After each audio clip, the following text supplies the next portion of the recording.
रियासती हुकूमत की जानिब से रियासत में घाट के हर्राज की अभी इजाज़त नहीं मिली है। ज़िले में 200 रेत घाट है, लेकिन ज़िले के रेत माफिया महकमा महसूल के कुछ मुलाजमीन से मिली भगत करके गैर कानूनी तौर पर नदी से रेत निकाल कर सोने के भाव में रेत फरोख्त कर रहे हैं। कहा जाता है कि रेत निकालने के लिए रेत माफिया बिहारी मजदूरों और थर्माकोल के शीट के तराफे इस्तेमाल करते हैं, लेकिन अब नांदेड़ के ज़िला कलेक्टर और महकमा महसूल ने रेत माफिया के खिलाफ कमर कस ली है।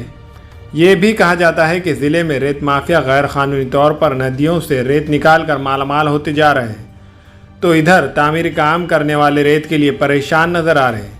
गुज़श्ता दिनों की ही बात है, खदीम पुल के नीचे गैर कानूनी तौर पर रेत निकालने की इत्तला मिलने पर तहसील का स्क्वाड नायब तहसीलदार मुगाजी काकड़े की क़यादत में पहुंचकर रेत निकालने के तराफों को जला दिया था और निकाली गई रेत को जब्त कर लिया था। इस वक्त रेत माफियाओं ने श्री काकड़े पर हमला करके इन्हें जख्मी कर दिया था।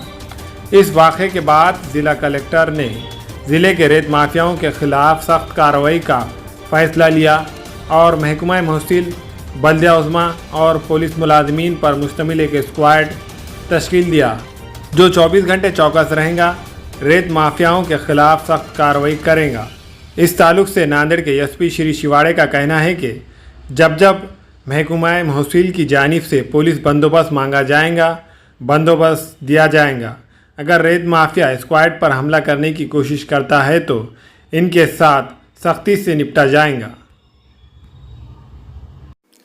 हमारे यहाँ फर्नीचर, पलंग, सिंगारदान, सोफ़ा सेट, अलमारी, dining table, fridge, computer table और दीगर कंपनियों के फर्नीचर दस्तियाब है। एक मरतबा तशरीफ़ लाकर खिदमत का मौका दे। प्रोप्राइटर मौलाना शबीर साहब, deluxe furniture mall and home appliances, fruit market के सामने, माल्टेगरी रोड, कामठा, नांदेड़। अस्सलाम वालेकुम, मैं अखिल मिर्जा। हमें उम्मीद है कि आपको हमारा चैनल अच्छा लगता होगा। लेटेस्ट न्यूज़ के लिए देखते रहिए नांदेड़ उर्दू न्यूज़, और न्यूज़ के पसंद आने पर लाइक, शेयर और सब्सक्राइब करना ना भूलें।